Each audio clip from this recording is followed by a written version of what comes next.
Hello കൂട്ടുകാരെ, welcome back to voice over by Reshma. വഴിയിലൂടെ പോകുന്ന വള്ളി ആമസോണിൽ ഓർഡർ ചെയ്ത് പിടിക്കുന്ന ചില ആളുകളില്ലേ? അങ്ങനെ വഴിയിലൂടെ പോയൊരു കുട്ടി ചെകുത്താനെ ഏറ്റെടുത്ത് വള്ളി പിടിച്ചൊരു നായികയെക്കുറിച്ചാണ് ഇന്ന് നമ്മൾ പറയാൻ പോകുന്നത്. സിനിമയുടെ പേര് കേസ് 39. അപ്പോൾ കൂടുതൽ പറഞ്ഞ് സിനിമയുടെ രസം ഞാൻ കളയുന്നില്ല. നമുക്ക് അടുത്ത ബെല്ലോട് കൂടി സിനിമ കണ്ടു തുടങ്ങാം. അതിനു മുമ്പൊരു കാര്യം, നമ്മുടെ ചാനൽ ഇതുവരെ സബ്സ്ക്രൈബ് ചെയ്തിട്ടില്ലാത്ത കൂട്ടുകാരെല്ലാവരും ചാനൽ ഒന്ന് സബ്സ്ക്രൈബ് ചെയ്യാൻ മറക്കരുത്. അപ്പോൾ നമുക്ക് നേരെ സിനിമയിലേക്ക് പോകാം. ഈ സിനിമയുടെ തുടക്കത്തിൽ കാണിക്കുന്നത് ശബ്ദമുണ്ടാകാതെ കോണിപ്പടി കയറി പോകുന്ന ഒരച്ഛനെ അമ്മയാണ്. എന്നിട്ട് അവര് വാതിൽ പതിയെ തുറന്നു നോക്കുമ്പം ആ മുറിയിൽ ഒരു ചെറിയ പെൺകുട്ടി കിടന്നുറങ്ങുന്നുണ്ട്. പക്ഷേ ഉടനെ തന്നെ അവൾ എഴുന്നേറ്റിട്ട് ഞാൻ ഇതുവരെ ഉറങ്ങിയിട്ടില്ല, പിന്നെ വരാൻ പറയും. ഇത് കേട്ടതും ആ അച്ഛനും അമ്മയും വേഗം തന്നെ ആ കഥ അങ്ങടയ്ക്കും. ഇനിയാണ് നായിക എമിലിയെ കാണിക്കുന്നത്. അവൾ വർക്ക് ചെയ്യുന്നത് കുട്ടികളുടെ വെൽഫെയർ ഡിപ്പാർട്ട്മെന്റിലാണ്. സ്കൂളിലെ പ്രശ്നക്കാരായ കുട്ടികളെ വെൽഫെയർ ഡിപ്പാർട്ട്മെന്റിലേക്ക് അയക്കും. എമിലി ആ കുട്ടികളോടും പേരൻസിനോടും ഒക്കെ സംസാരിച്ച് എന്താണ് കുട്ടികളുടെ യഥാർത്ഥ പ്രശ്നങ്ങളെന്ന് മനസ്സിലാക്കും. മാതാപിതാക്കളാണ് പ്രശ്നമെങ്കിൽ ആ കേസ് നേരെ കോടതിയിലേക്ക് വിടും. ആൾക്ക് ജോലിയിൽ അല്പം ആത്മാർത്ഥത കൂടുതലാട്ടോ. അങ്ങനെ ഒരു സ്കൂളിൽ നിന്ന് പരാതി കിട്ടിയിട്ട് ആ കുട്ടിയോടും അതിന്റെ പേരൻസിനോടും സംസാരിച്ചു തുടങ്ങുമ്പോഴേ കൊച്ചിനല്ല അതിന്റെ അച്ഛനാണ് കൗൺസിലിംഗ് വേണ്ടതെന്ന് എമിലിക്ക് മനസ്സിലാവും. കുട്ടിയെ അടുത്ത ആഴ്ച കൗൺസിലിങ്ങിന് കൊണ്ടുവരണം, കുട്ടി മാത്രമല്ല കൂടെ നിങ്ങളും വരണമെന്നും പറഞ്ഞ് എമിലി അവരെ പറഞ്ഞു വിടുമ്പോഴാണ് പുതിയ കേസുമായിട്ട് അവളുടെ ചീഫ് വെയിൻ അവിടേക്ക് വരുന്നത്. ഇപ്പൊ തന്നെ നിന്ന് തിരിയാൻ സമയമില്ലാത്ത രീതിയിൽ 38 കുട്ടികളുടെ കാര്യങ്ങൾ നോക്കാനുണ്ട്. ഇനി ഒന്നുകൂടി വയ്യെന്ന് അവള് പറയുമ്പം എന്തായാലും 38 എണ്ണമില്ലേ, ഇനി ഒരെണ്ണം കൂടി ഇരിക്കട്ടെ എന്നും പറഞ്ഞിട്ട് കേസ് 39 ഫയലിലൂടെ വെയിൻ അവിടെ വെച്ചിട്ട് പോകും. താല്പര്യമില്ലെന്ന് പറഞ്ഞെങ്കിലും എമിലി കേസ് നമ്പർ 39 എടുത്തു നോക്കും. അതൊരു 10 വയസ്സുള്ള ലില്ലി എന്ന പെൺകുട്ടിയുടെ ഫയലാണ്. ഈ ലില്ലിയാണ് സിനിമയുടെ തുടക്കത്തിൽ നമ്മൾ കണ്ടത്. ലില്ലിയെ കുറിച്ച് നാളെ തിരക്കാന്ന് കരുതി എമിലി നേരെ വീട്ടിലേക്ക് പോകും. പൊതുവെ ആളല്പം വർക്കഹോളിക് ആയതുകൊണ്ട് അതറിയാവുന്ന ഫ്രണ്ട്സ് വോയിസ് മെയിൽ അയച്ചിടാറാണ് പതിവ്. എമിലിക്കൊരു കാമുകനുണ്ട്, പേര് ഡഗ്. ആളൊരു സൈക്കോളജിസ്റ്റ് ആണ്. എന്തായാലും വൈകിട്ടൊന്ന് കാണണമെന്ന് അവൻ വോയിസ് മെയിൽ അയച്ചുകൊണ്ട് എമിലി അവനെ കാണാനായിട്ട് ബാറിലേക്ക് ചെല്ലും. ഡഗിന് എമിലിയുടെ തിരക്കിനെ കുറിച്ചും അവൾക്ക് ആ ജോലിയോടുള്ള ഇഷ്ടമൊക്കെ അറിയാവുന്നുണ്ട്. അവൻ ഫുൾ സപ്പോർട്ടാട്ടോ. എന്നാലും പറ്റുവാണെങ്കിൽ നമുക്ക് ഉടനെ കല്യാണം കഴിച്ചു ഒരുമിച്ച് മുന്നോട്ട് പോയാലോ എന്ന് അവൻ ചോദിക്കും. 2-3 മാസം കൂടെ കാത്തിരിക്കാവോ എന്ന് അവൾ ചോദിക്കുമ്പം നീ ഒരു യെസ് പറഞ്ഞാൽ 1 കൊല്ലം വേണേലും കാത്തിരിക്കാൻ ഡഗ് തയ്യാറാണ്. എന്തായാലും ഈ ലാസ്റ്റ് വന്ന കേസ് കൂടെ ഒന്ന് സെറ്റ് ചെയ്താലുടൻ കല്യാണം കഴിക്കാനാണ് എമിലിയുടെ പ്ലാൻ. ലില്ലിയുടെ കേസ് സാധാ കുട്ടികളെ പോലല്ല. അവൾ ആരുമായിട്ടും മിണ്ടാറില്ല, വിശപ്പില്ല, ദാഹമില്ല, ആൾക്ക് ഭക്ഷണമേ വേണ്ട. അതുകൊണ്ട് എമിലിക്ക് ഇതൊരു സ്ട്രേഞ്ച് കേസായിട്ടാണ് തോന്നുന്നത്. അതുകൊണ്ട് അവൾ കൂടുതൽ അറിയാനായിട്ട് നേരെ ലില്ലിയുടെ വീട്ടിലേക്ക് പോകും. അവൾ കാറി വന്ന് ഇറങ്ങിയത് മുകളിലത്തെ മുറിയിൽ നിന്ന് ലില്ലിയുടെ അമ്മ മാർഗരറ്റ് കാണുന്നുണ്ട്. എന്നിട്ടും കുറെ നേരം വാതിൽ തുറക്കാതെ എമിലി ഒന്ന് പുറത്തു നിർത്തി മുഷിപ്പിച്ചിട്ടാണ് അവര് വാതിൽ തുറക്കുന്നത്. ലില്ലിയും ആ വീട്ടിൽ തന്നെ ഉണ്ട് കേട്ടോ. പക്ഷെ അവളാകെ പേടിച്ചിട്ടാണ് നിൽക്കുന്നത്. എമിലിയാണ് അങ്ങോട്ട് പോയി ലില്ലിയോട് സംസാരിക്കുന്നത്. ലില്ലിയുടെ അച്ഛൻ എഡ്വേർഡ് അവിടെ ഇല്ലെന്ന് മാർഗരറ്റ് ആദ്യം പറയുന്നെങ്കിലും അത് കള്ളമാണെന്നും അയാൾ അവിടെ ഉണ്ടെന്നും എമിലിക്ക് മനസ്സിലാവും. അയാൾ വന്നില്ലെങ്കിൽ ഞാൻ ഈ കേസ് നേരെ കോടതിയിലേക്ക് വിടും, അത് നിങ്ങൾക്ക് ഒട്ടും നല്ലതിനാവത്തില്ലെന്ന് എമിലി ചിരിച്ചോണ്ട് പറഞ്ഞതും വേറെ വഴിയില്ലാത്തോണ്ട് മാർഗരറ്റ് അകത്ത മുറിയിലുണ്ടായിരുന്ന എഡ്വേർഡിനെ കൂടെ വിളിച്ച് അവിടെ ഇരുത്തും.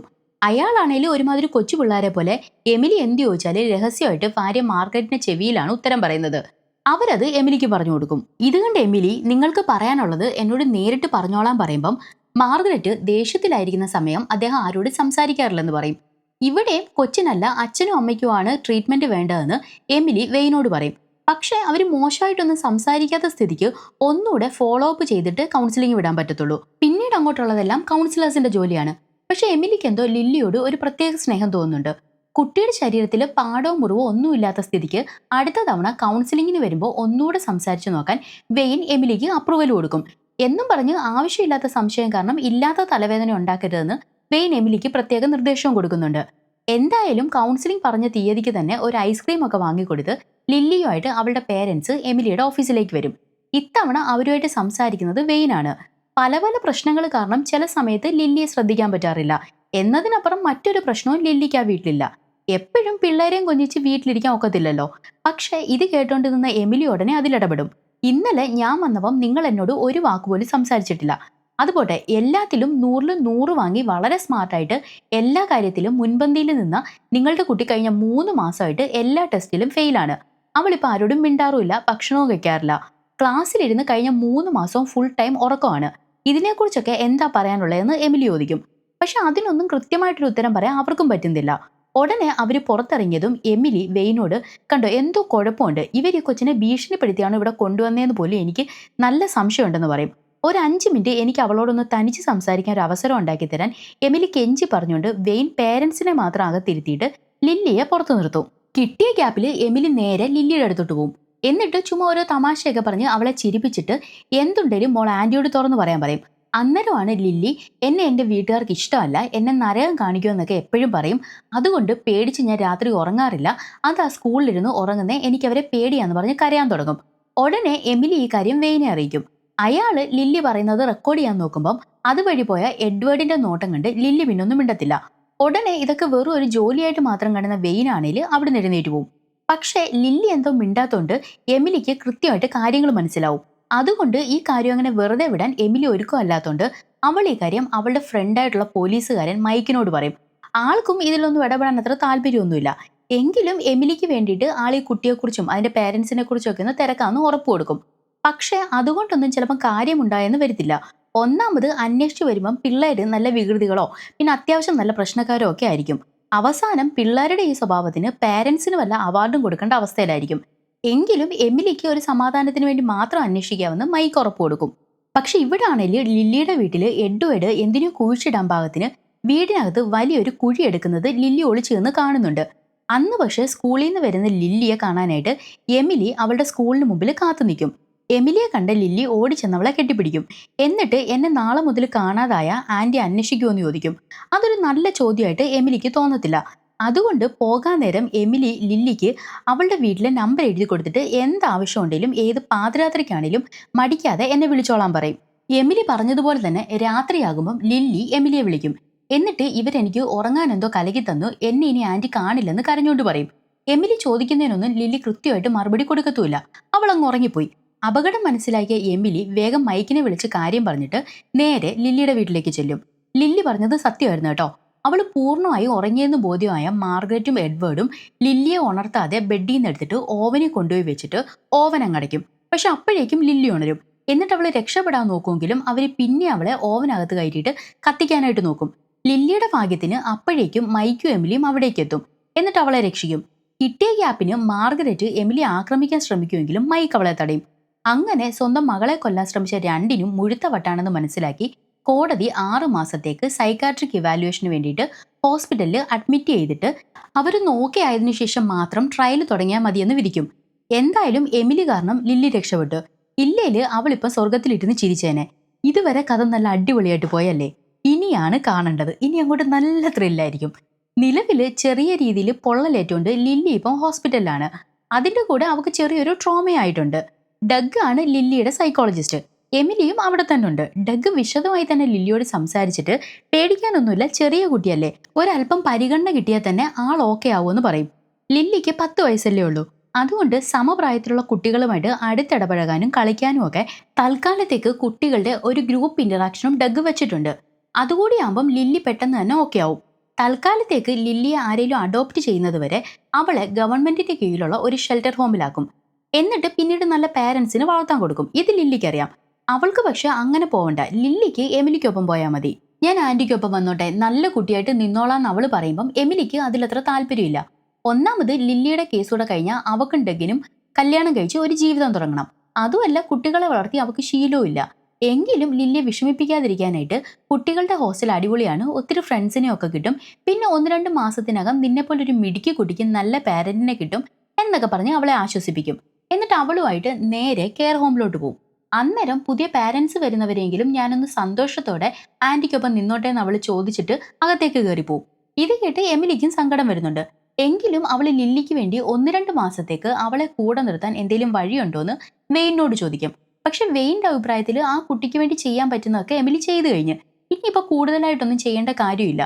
പക്ഷെ എന്തൊക്കെ പറഞ്ഞിട്ടും എമിലി സമ്മതിക്കാത്തതുകൊണ്ട് വെയിൻ ചൈൽഡ് ഡെവലപ്മെന്റ് അതോറിറ്റിയുമായിട്ട് സംസാരിച്ചിട്ട് ലില്ലി ഏറ്റെടുക്കാൻ ഒരു ഫാമിലി വരുന്നത് വരെ എമിലിക്കൊപ്പം നിർത്താമെന്ന് സമ്മതിക്കും. കയ്യോടെ തന്നെ എമിലി ഈ കാര്യം ലില്ലി അറിയിക്കും.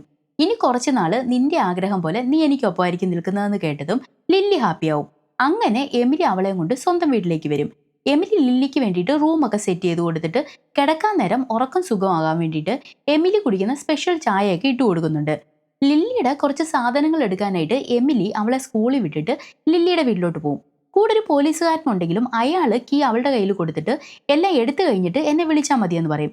പക്ഷെ വീടിനകത്തേക്ക് കയറുമ്പം ഫ്ലോറിലൊക്കെ ഒരഞ്ഞ പാടും അതുപോലെ തന്നെ മുറിക്കകത്ത് ഒരു കുഴിയും എമിലി കാണുന്നുണ്ട്. അതുമല്ല, മാസ്റ്റർ ബെഡ്റൂം, അതായത് ലില്ലിയുടെ പാരന്റ്സ് കിടക്കുന്ന മുറിയിലാണെങ്കിൽ വലിയൊരു കുരിശും ദൈവത്തിന്റെ പടവും ബൈബിളും ഒക്കെ കാണാം. അതുമല്ല, പതിവില്ലാത്ത രീതിയിൽ വലിയ അലമാരയും ബെഡും ഒക്കെ വാതിലിന് നേരെ തടഞ്ഞു വെച്ചിരിക്കുന്നതുള്ള പാടുകളും ഫ്ലോറിലുണ്ട്. വാതിലിനാണെങ്കിൽ എക്സ്ട്രാ കട്ടിക്ക് ഒരു 4-5 ലോക്കും വെച്ചിട്ടുണ്ട്. പിള്ളേർക്കെല്ലാം ഗ്രൂപ്പ് ഇന്ററാക്ഷൻ നടത്തുന്ന കാര്യം നേരത്തെ ഡഗ് പറഞ്ഞില്ലേ, ആ കൂട്ടത്തിൽ ലില്ലിയും ഉണ്ട്. ഈ കൂട്ടത്തിൽ തന്നെ ഡിയാഗോ എന്നൊരു പയ്യനുണ്ട്. അവനെയും തൽക്കാലം ഷെൽട്ടർ ഹോമിലാക്കിയിരിക്കുകയാണ്. അവനൊന്ന് ഓക്കെ ആയി കഴിഞ്ഞാൽ പാരന്റ്സിനൊപ്പം വിടും. പക്ഷെ അവനിപ്പം തന്നെ പാരന്റിനൊപ്പം പോകണമെന്നാണ് ആഗ്രഹം. ലില്ലിയെ കൊണ്ട് കൗൺസിലിങ്ങിന് വന്ന എമിലി ലില്ലിയുടെ വീട്ടിൽ കണ്ട കാര്യം ഡഗിനോട് പറയും. അവിടുത്തെ രീതി കണ്ടിട്ട് ലില്ലിയുടെ പാരന്റ്സ് എന്തിനോ ഭയപ്പെടുന്ന പോലെയാണ് അവക്ക് തോന്നിയത്. ഇത് കേട്ടിട്ട് ഡഗിന് പ്രത്യേകിച്ചൊന്നും തോന്നത്തില്ല. ലില്ലി ആണെങ്കിൽ ഡിയാഗോയുമായിട്ട് നല്ല കൂട്ടുവാ. ലില്ലി ഇപ്പം നല്ലപോലെ ആക്റ്റീവായിട്ടൊക്കെ വരുന്നുണ്ട്. പക്ഷേ പിറ്റേന്ന് രാവിലെ ലില്ലിയെ സ്കൂളിലാക്കി എമിലി ഓഫീസിലെത്തുമ്പം അവിടെ എല്ലാവരും വല്ലാതെ ടെൻഷനിലാണ്. എന്താ പറ്റിയെന്ന് വെയിനോട് അവൾ കാര്യം തിരക്കുമ്പം ഇന്നലത്തെ സെക്ഷൻ കഴിഞ്ഞിട്ട് രാത്രി ഡിയാഗോ ഷെൽട്ടർ ഹോമിൽ നിന്ന് ആരും അറിയാതെ വീട്ടിലെത്തി അവന്റെ അച്ഛനെയും അമ്മയും കൊന്നു. ഇത് കേട്ട് എമിലി വേഗം ഡിയാഗോയുടെ വീട്ടിലെത്തും. അവിടെ മൈക്കും ഉണ്ട്. ഉറങ്ങിക്കിടന്ന പാരന്റ്സിനെ വളരെ ബ്രൂട്ടലായിട്ടാണ് അവൻ കൊന്നത്.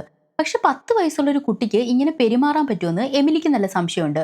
അതുകൊണ്ട് അവനെ കാണാനായിട്ട് എമിലി നേരെ ഷെൽട്ടർ ഹോമിലേക്ക് ചെല്ലും. അവനാണേല് അവളെയും കെട്ടിപ്പിടിച്ച് കരയുക. എമിലിയുടെ അവസ്ഥ കണ്ടിട്ട് ഡഗ് ഇപ്പം അവക്ക് കൗൺസിലിംഗ് കൊടുക്കേണ്ട അവസ്ഥയാ. കൂടെ ലില്ലിയും ഉണ്ട്. എമിലിയുടെ അമ്മ തനിച്ചാണ് അവളെ വളർത്തിയത്. പക്ഷെ അവർക്ക് ചില മാനസിക പ്രശ്നങ്ങൾ ഉണ്ടായിരുന്നുണ്ട്. എമിലിക്ക് അവളുടെ അമ്മയെ പേടിയായിരുന്നു. അപ്പോഴാണ് ലില്ലി എമിലി ഒളിപ്പിച്ചു വെച്ചിരുന്ന അവളുടെ അമ്മയുടെ ഫോട്ടോ എടുത്ത് നോക്കിയിരിക്കുന്നത് എമിലി കാണുന്നത്. അത് അവൾക്ക് ഒട്ടും ഇഷ്ടപ്പെട്ടില്ലേലും എമിലി ലില്ലിയെ വഴക്കൊന്നും പറയത്തില്ല. എങ്കിലും ഇനി മേലെ ഇതൊന്നും എടുത്ത് നോക്കരുതെന്നൊരു താക്കീത് കൊടുക്കും. എമിലിയുടെ അമ്മ മദ്യപിച്ച് ബോധമില്ലാതെ അവളെ കൊണ്ട് വേഗത്തിൽ കാർ ഓടിച്ച് ആക്സിഡന്റ് ആക്കിയാണ് അവര് മരിച്ചത്. ഭാഗ്യത്തിന് എമിലിക്കൊന്നും പറ്റിയില്ല. ലില്ലി ഇപ്പം എമിലിക്കൊപ്പം വന്നിട്ട് 2 മാസമായി. പക്ഷേ ഡിയാഗോയുടെ പേരൻസിന്റെ മരണം അന്വേഷിച്ച മൈക്കിന് ഡിയാഗോ പേരൻസിനെ ഇല്ലാതാക്കാൻ പോകുന്നതിന് തൊട്ടു മുമ്പ് എമിലിയുടെ വീട്ടിലെ ഫോണിൽ നിന്ന് ഡിയാഗോയ്ക്ക് ഒരു കോള് വന്നിട്ടുണ്ടെന്ന് കണ്ടെത്തിയിട്ടുണ്ട്. അതെന്താണ് സംഭവം എന്ന് മൈക്ക് എമിലിയോട് ചോദിക്കുമ്പം അങ്ങനൊരു സംഭവം അവക്കറിയത്തില്ല. ഇനി ലില്ലി എങ്ങാനും ഡിയാഗോയെ വിളിച്ചോന്നറിയാൻ എമിലി ഈ കാര്യം ലില്ലിയോട് ചോദിക്കും. ഈ പയ്യനെ എനിക്കറിയാം, ഞങ്ങൾക്കൊപ്പം കൗൺസിലിങ്ങിന് വരാറുണ്ട്. പക്ഷെ അല്ലാതൊന്നും അറിയത്തില്ല, എന്തു പറ്റിയെന്ന് അവള് വളരെ നിഷ്കളങ്കമായിട്ട് ചോദിക്കും. മൈക്കും അവിടെ ഉണ്ട്. മോളെങ്ങാനും ആ പയ്യനെ വിളിച്ചായിരുന്നെന്ന് മൈക്ക് ചോദിക്കുമ്പം കൗൺസിലിങ്ങിൽ വെച്ച് കാണുമ്പോൾ സംസാരിക്കാറുണ്ട്, അല്ലാതെ വീട്ടിൽ വന്ന് വിളിച്ച് സംസാരിക്കാനുള്ള അടുപ്പമൊന്നും ഞങ്ങൾക്കിടയിലില്ലെന്ന് അവൾ തറപ്പിച്ചു പറയും. അത് കേട്ട് മൈക്ക് പുറത്തിറങ്ങുമ്പം എമിലിക്ക് പക്ഷെ ലില്ലി പറഞ്ഞത് സത്യമായിട്ടാ തോന്നേ. ഡിയാഗോയ്ക്ക് കോള് വന്നത് അതിരാവിലെ 2 മണിക്കാ. അവനാണേല് അവന്റെ പേരൻസിനെ ഒരുപാട് ഇഷ്ടമായിരുന്നു. പക്ഷെ എന്നിട്ടും അവൻ എന്തിനായിരിക്കും അവരോട് ഇങ്ങനെ ചെയ്തതെന്ന് ചോദിക്കുമ്പം മൈക്കിനെന്തോ ലില്ലി അത്ര വിശ്വാസമില്ല. ആ കുട്ടി കള്ളം പറയുവാന്നും പറഞ്ഞ് മൈക്ക് ഇറങ്ങിപ്പോവും. തിരിച്ചകത്ത് കയറാനായിട്ട് എമിലി വാതിൽ തുറന്നതും വാതിലിനടുത്ത് ലില്ലി നിപ്പുണ്ട്. ഞാൻ കള്ളം പറയത്തില്ലെന്ന് അവള് പറയുമ്പം എമിലി അവളെ ആശ്വസിപ്പിക്കും. ഡിയാഗോയോട് തന്നെ ചോദിച്ചിട്ട് കൂടുതൽ വിവരങ്ങൾ അറിയാനായിട്ട് എമിലി രാവിലെ തന്നെ ഡിയാഗോയെ കാണാനായിട്ട് പോവും. പക്ഷേ മോനെ ആരാ വിളിച്ചതെന്ന് ചോദിക്കുമ്പം പേടിച്ചിട്ട് അവന്റെ ബോധം പോയിട്ട് അവൻ താഴെ വീഴും. അവനെ ഒബ്സർവേഷനിലാക്കിയിട്ട് വീണ്ടും എമിലി മോനെ ആരാന്ന് വിളിച്ചത് ലില്ലിയാണോ എന്ന് ചോദിക്കും. മൈക്ക് പറഞ്ഞ പോലെ വിളിച്ചത് ലില്ലി തന്നെ. എന്ന സൗണ്ട് ഒരു പ്രായമായ ആണിന്റെ ആയിരുന്നു. അയാൾ പറഞ്ഞിട്ടാണ് ഡിയാഗോ അങ്ങനൊക്കെ ചെയ്തത്. ഇത് കേട്ട് എമിലി ഞെട്ടിപ്പോവും. രാത്രി വീട്ടിൽ ലില്ലിയെ തനിച്ചു നിർത്താൻ പറ്റാത്തതുകൊണ്ട് സ്കൂളിൽ നിന്ന് അവളെ ഓഫീസിലോട്ട് എമിലി കൊണ്ടുവരും. എന്നിട്ട് ഡഗിനെ വിളിച്ചിട്ട് ലില്ലിയോട് പേഴ്സണലായിട്ട് ഇതിനെക്കുറിച്ചൊന്ന് സംസാരിക്കാൻ പറയും. അതുകൊണ്ട് തന്നെ ഡഗ് അവിടേക്ക് വരും. എന്നിട്ട് ലില്ലിയോട് ആദ്യം സ്കൂളിനെ കുറിച്ചും ഫ്രണ്ട്സിനെ കുറിച്ചും ഒക്കെ വളരെ കാഷ്വൽ ആയിട്ട് ചോദിക്കും. ലില്ലി അതിനെല്ലാം ഉത്തരം പറഞ്ഞിട്ട് അങ്കിൾ ഇങ്ങനെ വളഞ്ഞു മൂക്കി പിടിക്കാതെ അങ്കിളിന് ചോദിക്കാനുള്ള കാര്യങ്ങൾ നേരിട്ട് എന്നോട് ചോദിക്കാൻ പറയും. ഉടനെ ഡഗ് മോൾക്ക് ഇരുട്ടിനെ പേടിയില്ലെന്നല്ലേ നേരത്തെ അങ്കിളിനോട് പറഞ്ഞത്, അതെന്തിനാ ഇരുട്ടിനെ പേടിയില്ലാത്തതെന്ന് ചോദിക്കും. അതുമല്ല, ഒന്നിനെയും പേടിയില്ലെന്നാണ് ലില്ലി കൗൺസിലിങ്ങിന് പറഞ്ഞിരിക്കുന്നത്. പിള്ളേരാകുമ്പം എന്തിനെങ്കിലും ഒക്കെ ഒരു പേടി കാണുമല്ലോ, അതെന്താന്ന് ഡഗ് ചോദിക്കുമ്പം അങ്കിളിന് ഇപ്പൊ എന്തിനെങ്കിലും പേടിയുണ്ടോ, അത് പറഞ്ഞാൽ എനിക്ക് പേടിയുള്ളത് ഞാനും പറയാന്ന് അവള് പറയും. ഉടനെ ഡഗ് കുഞ്ഞുനാളില് എന്നെ കടത്തിൽ കുത്തിയായിരുന്നു, ആ വേദന എനിക്കിപ്പോഴും ഓർമ്മയുണ്ട്, അതുകൊണ്ട് എനിക്കിപ്പോഴും കടത്തലിനെ പേടിയാന്ന് പറയും. ഇനി മോക്ക് എന്തിനാ പേടിയെന്ന് ചോദിക്കുമ്പം എനിക്ക് എന്നെ തന്നെയാണ് പേടി, ചില സമയത്ത് എനിക്ക് ആവശ്യമില്ലാത്ത ചിന്തകൾ വരും. ഇപ്പൊ തന്നെ അങ്കിൾ ഉള്ളതുകൊണ്ട് എമിലി എന്നെ ആരെങ്കിലും ദത്തെടുക്കാൻ വരണമെന്ന് ആഗ്രഹിക്കുന്നില്ലേ, എന്നിട്ട് വേണ്ടേ നിങ്ങൾക്ക് കല്യാണം കഴിക്കാൻ. ഇത് കേട്ട് ഡഗ് നിന്നോട് എമിലിയാണോ ഈ കാര്യം പറഞ്ഞതെന്ന് ചോദിക്കും. ഉടനെ ലില്ലി എമിലിയല്ല, ഇതാ ഞാൻ പറഞ്ഞേ, എനിക്ക് ചില ചിന്തകൾ വരും, ഈ ചിന്തയും അങ്ങനെ വന്നതാ, അങ്കിൾ എങ്ങാനും ഇന്ന് രാത്രി മരിച്ച എമിലി പിന്നെ ആരെ കിട്ടും, ചിലപ്പം അതോടെ ഒറ്റയ്ക്കായ എമിലി എന്നെ ദത്തെടുക്കുമായിരിക്കും എന്ന് പറയും. എന്നിട്ട് അവള് എഴുന്നേറ്റങ്ങ് പോവും. ഇത്തവണ ഞെട്ടിയത് ഡഗ്ഗാണ്. അവൻ ലില്ലി പറഞ്ഞതെല്ലാം ഒന്നും എമിലിയോട് പറയത്തില്ലെങ്കിലും ആ കുട്ടിക്ക് എന്തോ കുഴപ്പമുണ്ട്, അവൾ ഓരോന്ന് പറഞ്ഞ് എന്നെ ത്രട്ടൻ ചെയ്യാൻ നോക്കി, നീ അവളെ ഒന്ന് സൂക്ഷിക്കണം, എത്രയും പെട്ടെന്ന് നമുക്ക് അവളെ മറ്റൊരു ഷെൽട്ടറിലേക്ക് മാറ്റണമെന്ന് എമിലിയോട് പറയും. എമിലിക്കും കാര്യം മൊത്തത്തിൽ മനസ്സിലായില്ലേലും ലില്ലിക്ക് എന്തോ കുഴപ്പമുണ്ടെന്ന് മനസ്സിലാവും. ഇപ്പം മുതലാണ് എമിലി ലില്ലിയെ ശരിക്കും ശ്രദ്ധിക്കാൻ തുടങ്ങുന്നത്. അവൾ ഭക്ഷണം കഴിക്കുന്നതൊക്കെ ഒരു പ്രത്യേക രീതിയിലാണ്. അതുമല്ല, ആളധികം ഭക്ഷണം കഴിക്കാറേയില്ല. എമിലി ഡഗ് പറഞ്ഞതിനെക്കുറിച്ച് ചിന്തിച്ചുകൊണ്ടിരിക്കുമ്പം ലില്ലി പെട്ടെന്ന് അങ്കിള് ഡഗ് എന്തേലും പറഞ്ഞായിരുന്നോ എന്ന് ചോദിക്കും. ഇത് കേട്ട് എമിലി ശരിക്കും ഞെട്ടിപ്പോവും. പക്ഷേ അന്ന് രാത്രി ഡഗ്ഗിനൊരു കോള് വരും. വിളിക്കുന്നതാരാന്ന് ഡഗ്ഗിന് മനസ്സിലാവത്തില്ല. അന്നേരമാണ് ചെവിക്കകത്തൊരു അസ്വസ്ഥത ഡഗ്ഗിന് തോന്നുന്നത്. നോക്കുമ്പോൾ ചെവിയിലൊരു കടന്തൽ. അതിനെ ഡഗ്ഗിന് കുട്ടിക്കാലം മുതലേ പേടിയാ. പെട്ടെന്നാണ് ഡഗ്ഗിന്റെ ചെവിയിൽ നിന്ന് ധാരാളം കടന്തലുകൾ ഇറങ്ങി വരാൻ തുടങ്ങുന്നത്. അതുമല്ല, ആ മുറി മൊത്തം കടന്തലായിരിക്കും. അതിനെയെല്ലാം ഒരുവിധം കൊന്നിട്ട് പുറത്ത് വെറുതെ ഒന്ന് നോക്കുമ്പം ഉടുപ്പിന്റെ പുറകിൽ മൊത്തം കടന്തലിങ്ങനെ ചുറ്റിയിരിക്കുക. ഉടനെ ഡഗ് ആ ഉടുപ്പുരി പതിയെ പുറത്തേക്ക് എറിയുമെങ്കിലും പെട്ടെന്ന് കണ്ണീന്നും മൂക്കിന്നും വായിന്നും അല്ല കടന്തൽ വന്നിട്ട് അയാളെ കുത്തിക്കൊല്ലും. ലില്ലി പറഞ്ഞ പോലെ തന്നെ ഡഗ് മരിച്ചു. അവന്റെ മരണം അറിഞ്ഞ എമിലി മാനസികമായിട്ട് തകർന്നു പോകും. അന്ന് ആദ്യമായിട്ട് ലില്ലിയോട് എമിലിക്ക് ഒരു ഇഷ്ടക്കേട് തോന്നും. അത് ലില്ലി അവളോട് തുറന്നു പറയുമ്പോൾ വിഷമം കൊണ്ടാണ്, നീയുമായിട്ട് എനിക്കൊരു പ്രശ്നമില്ലെന്ന് എമിലി ആശ്വസിപ്പിക്കുന്നുണ്ട്. എമിലി ഡഗ്ഗിനെ ലില്ലി ത്രട്ടൻ ചെയ്ത കാര്യം മൈക്കിനോട് പറയും. പക്ഷേ മൈക്കിന്റെ അന്വേഷണത്തിൽ കടന്തലിന്റെ കുത്തുകൊണ്ടാണ് ഡഗ് മരിച്ചിരിക്കുന്നത്. സംശയിക്കത്തക്ക ഒന്നുമില്ല. എമിലി പറഞ്ഞത് കേട്ട് ഡഗ്ഗിന്റെ ഫോൺ റെക്കോർഡ് പരിശോധിച്ച് നോക്കിയെങ്കിലും എമിലിയുടെ വീട്ടിൽ നിന്ന് കോളൊന്നും വന്നിട്ടുമില്ല. നീ പേടിക്കുന്ന പോലൊന്നും ഇല്ലെന്ന് പറഞ്ഞ് മൈക്ക് അവളെ ആശ്വസിപ്പിക്കും. എന്നാലും എമിലിക്ക് ലില്ലിയെ നല്ല സംശയമുണ്ട്. അതുകൊണ്ട് വെയിന്റെ റൂമിൽ സൂക്ഷിച്ചിരിക്കുന്ന ലില്ലിയുടെ പേരൻസിന്റെ മൊഴി റെക്കോർഡ് ചെയ്ത വീഡിയോ എമിലി ഒന്നുകൂടെ ഒന്ന് കേട്ടു നോക്കും. എന്തിനാണ് ലില്ലിയോട് അങ്ങനെ ചെയ്തതെന്ന് ചോദിക്കുമ്പോഴാണ് ലില്ലിയെക്കുറിച്ച് വിശ്വസിക്കാൻ തന്നെ പറ്റാത്ത കാര്യങ്ങൾ മാർഗരറ്റ് പോലീസിനോട് പറയുന്നത്. ലില്ലി ജനിക്കുന്നത് വരെ എഡ്വേർഡും മാർഗരറ്റും വലിയ സന്തോഷത്തിലാണ് ജീവിച്ചിരുന്നത്. അവർക്കൊപ്പം ആദ്യം എഡ്വേർഡിന്റെ മാതാപിതാക്കളും 2 സഹോദരങ്ങളും ഉണ്ടായിരുന്നു. എന്നാൽ ലില്ലി ജനിച്ച് അവർക്ക് ഓരോ വയസ്സ് തികഞ്ഞ് 4 വയസ്സായപ്പോഴേക്കും ഓരോരുത്തരും ദുരൂഹമായ സാഹചര്യത്തിൽ മരിക്കാൻ തുടങ്ങി. വീടിന്റെ കുഴപ്പമായിരിക്കുമെന്ന് കരുതി 4 വയസ്സായ ലില്ലിയും കൊണ്ട് മാർഗരറ്റിന്റെ വീട്ടിൽ ഇവർ പോയി നിൽക്കും. എന്നാൽ അവിടെ വെച്ചും ലില്ലിക്ക് ഓരോ വയസ്സ് തികയുമ്പം മാർഗരറ്റിന്റെ അച്ഛനും അമ്മയും 3 സഹോദരങ്ങളും മരിക്കാൻ തുടങ്ങി. എല്ലാം ദുരൂഹ മരണങ്ങളായിരുന്നു. അതോടെ ലില്ലിക്ക് എന്തോ പ്രേതബാധ ഉണ്ടായി കാണുമെന്ന് കരുതി അവളെ നിരീക്ഷിച്ച മാർഗരറ്റിനും എഡ്വേർഡിനും അവൾ ഒരു ചെകുത്താന്റെ ജന്മമാണെന്ന് മനസ്സിലാവും. ആ ചെകുത്താൻ ഈ ലോകം ഇല്ലാതാക്കുമെന്ന് മനസ്സിലായോണ്ടാണ് അവളെ ഇല്ലാതാക്കാനായിട്ട് ഇവർ ശ്രമിച്ചത്. ഇത് കേട്ടതോടെ എമിലിയുടെ കിളി പറക്കും. ഇതിനെക്കുറിച്ച് കൂടുതൽ അറിയാനായിട്ട് എമിലി മാർഗരറ്റിനെ കാണാൻ പോകുമെങ്കിലും ഒന്ന് സംസാരിക്കാൻ കഴിയാത്ത അവസ്ഥയിലാണ് അവര്. അതുകൊണ്ട് എഡ്വേർഡിനെ പോയി കാണും. എമിലിയെ കണ്ടപാടെ നിങ്ങളുടെ ആരാ മരിച്ചെന്ന് എഡ്വേർഡ് അവളോട് ചോദിക്കും. ഉടനെ എമിലി ഡഗ്ഗിനെ കുറിച്ചും അവന്റെ മരണത്തെക്കുറിച്ചും സത്യസന്ധമായിട്ട് അയാളോട് പറയും. അപ്പോഴാണ് മാർഗരറ്റ് പറഞ്ഞതിന്റെ ബാക്കി എഡ്വേർഡ് പറയുന്നത്. നരകത്തിൽ നിന്ന് നേരിട്ട് വന്നൊരു ദുഷ്ടനായ സാത്താനാണ് ലില്ലി. അല്ലാതെ ഒരു ചെകുത്താൻ ഒരു ചെറിയ കുട്ടിയെ പൊസസ് ചെയ്തിരിക്കുമല്ല. ലില്ലി തന്നെയാണ് ചെകുത്താൻ. ഇവര് ഈ സത്യം മനസ്സിലായോണ്ട് ലില്ലി അവളുടെ പവർ ഉപയോഗിച്ച് ഈ കേസ് എമിലിയുടെ അടുത്തെത്തിച്ചതാണ്. വളർന്നു വരുന്നതിനനുസരിച്ച് ഓരോരുത്തരെ കൊന്നാലേ ഈ ചെകുത്താന് ശക്തി കിട്ടത്തുള്ളൂ. അതിനാണ് 1ാമത്തെ വയസ്സ് മുതൽ ചുറ്റുമുള്ളവരെ അത് കൊല്ലാൻ തുടങ്ങിയത്. അതിന്റെ ഇരകള് നിഷ്കളങ്കരായ ആളുകളായിരിക്കും. എമിലിക്കൊപ്പം കുറച്ചു നാൾ നിന്ന് നല്ലൊരു ഫാമിലി കയറി പറ്റാനാണ് ആ പിശാചിന്റെ ഉദ്ദേശം. എന്നിട്ട് ആ കുടുംബത്തിലുള്ളവരെ കൊന്ന് ശക്തി ആർജിക്കും. ഈ പിശാചിനെ കുറിച്ച് ഇവർക്കും വലിയ അറിവൊന്നുമില്ല. ഇതിനെ പേടിച്ചിട്ടാണ് ഇവര് വാതിലിന് എക്സ്ട്രാ കൊളുത്തിട്ടതും വാതില് കട്ടിലുപയോഗിച്ച് തടവെച്ചതുമൊക്കെ. നമ്മളൊന്ന് ചിന്തിച്ചാല് ഈ പിശാചിന് അത് കൃത്യമായിട്ട് മനസ്സിലാവും. ദൂരെ ഇരുന്ന് മനുഷ്യരുടെ മനസ്സ് നിയന്ത്രിക്കാനും ഈ പിശാചിന് പറ്റും. ഇതെല്ലാം കേട്ട് എമിലി വീട്ടിൽ ചെന്ന് ഫോണെല്ലാം മാറ്റിവെക്കും. ഒപ്പം വീട്ടിലിരിക്കുന്ന ഫയലും ആയുധങ്ങളും എല്ലാം അവളുടെ മുറിയിൽ എടുത്തു വെച്ച് പൂട്ടും. അപ്പോഴേക്കും ലില്ലി സ്കൂളിൽ നിന്ന് വരും. വന്ന പാടെ തന്നെ ലില്ലി എന്റെ അമ്മയും അച്ഛനെയും കാണാൻ പോയിട്ട് അവർക്ക് എങ്ങനെയുണ്ടെന്ന് ചോദിക്കും. ഇത് കേട്ട് എമിലി ഞാൻ അവരെ കണ്ടിട്ടില്ലെന്ന് കള്ളം പറയും. കള്ളം പറയുന്ന അത്ര നല്ല ശീലമല്ലെന്നും പറഞ്ഞിട്ട് ലില്ലി മുറിയിൽ കയറി വാതിലടയ്ക്കും. പിറ്റേന്ന് രാവിലെ തന്നെ ലില്ലിയെ സ്കൂളിലാക്കി എമിലി ചിൽഡ്രൻ സർവീസിന്റെ അഡോപ്ഷൻ വിങ്ങിലോട്ട് പോകും. എന്നിട്ട് ലില്ലിക്ക് പറ്റിയ ഫാമിലിയെ കിട്ടിയെന്ന് തിരക്കും. പക്ഷേ എമിലിക്കൊപ്പം നിൽക്കുന്നുണ്ട് തൽക്കാലം ലില്ലിയുടെ പേര് അവർ മാറ്റിവെച്ചിരിക്കുക. ഡഗ്ഗിന് പകരം പുതിയൊരു ലേഡിയെ ഇപ്പൊ സൈക്കോളജിസ്റ്റ് ആയിട്ട് വന്നിരിക്കുന്നത്. കൗൺസിലിംഗ് കഴിഞ്ഞതും ലില്ലി മറ്റൊരു കുട്ടിയുടെ ചെവിയിൽ രഹസ്യം പറയുന്നതും ലില്ലിയുടെ മുഖത്തൊരു പൈശാചികത വരുന്നതുമെല്ലാം എമിലി കാണും. അവൾ ഉടനെ ലില്ലിയെ പിടിച്ചു വലിച്ച് അവിടുന്ന് കൊണ്ടുപോകും. എന്നിട്ട് ഇനി നിന്നെ ഇവിടെ ഞാൻ കൊണ്ടുവരത്തില്ലെന്ന് പറയും. ഉടനെ ഈ കൊച്ച് അതെന്താന്ന് ഇങ്ങനെ ചോദിച്ചോണ്ടേയിരിക്കും. എമിലി മിണ്ടാതിരുന്നതും ലില്ലി ഇങ്ങനെ ചോദിച്ചോണ്ടേയിരിക്കുക. പെട്ടെന്ന് ലിഫ്റ്റ് അതിവേഗത്തിൽ താഴേക്ക് പോവുമെങ്കിലും എമിലി ഒന്നും മിണ്ടാതെ തന്നെ നിൽക്കും. ഈ കുട്ടിപ്പിശാചിനെ പേടിച്ചാൽ അത് നമ്മുടെ മനസ്സിനെ കീഴടക്കുമെന്ന് എമിലിക്ക് അറിയാവുന്നുണ്ട്. അവള് ഒട്ടും പേടിക്കാതെ നിൽക്കും. ലില്ലിയുടെ പേരൻസ് അല്ല പ്രശ്നം, ലില്ലി തന്നെയാണ് പ്രശ്നം എന്ന കാര്യം എമിലി മൈക്കിനോട് പറയും. അവൾ അറിഞ്ഞ കാര്യങ്ങളെല്ലാം മൈക്കിനോട് പറഞ്ഞിട്ടും ഡഗ്ഗിന്റെ മരണം എമിലിക്ക് എന്തെങ്കിലും മാനസികമായിട്ട് പ്രശ്നം ഉണ്ടാക്കിയോണ്ടായിരിക്കും അവൾ ഇങ്ങനെയൊക്കെ പറയുന്നതെന്നാണ് മൈക്ക് കരുതുന്നത്. ഇയാളോട് ഇനി പറഞ്ഞിട്ട് കാര്യമില്ലെന്ന് എമിലിക്ക് മനസ്സിലാവും. അതുകൊണ്ട് സ്വയരക്ഷയ്ക്ക് വേണ്ടി നേരത്തെ ലില്ലിയുടെ പാരൻസ് ചെയ്ത പോലെ ധാരാളം കുറ്റികൾ എമിലി വാതിൽ കടിപ്പിക്കും. എന്നാൽ അത് ലില്ലിക്ക് മനസ്സിലാവും. എന്നാലും അവളൊന്നും മിണ്ടാതെ അങ്ങ് മുറിയിലോട്ട് പോകും. രാത്രിയായിട്ടും ഓഫീസിൽ നിന്ന് വീട്ടിലേക്ക് പോകാതിരിക്കുന്ന എമിലിയെ വെയിന്റെ ഫോണിൽ ലില്ലി വിളിക്കും. എന്നിട്ട് ഒറ്റയ്ക്കിരിക്കാൻ പേടിയാന്ന് പറയും. അപ്പോഴാണ് അത് വെറും തോന്നലാണെന്നും വെയിനെന്നല്ല ഓഫീസിലെങ്ങും ആരും തന്നെ ഇല്ലെന്നുള്ള സത്യം എമിലിക്ക് മനസ്സിലാവുന്നത്. എമിലി വീട്ടിലേക്ക് ചെല്ലുമ്പം ഉറങ്ങാതെ ലില്ലി നോക്കിയിരിപ്പുണ്ട്.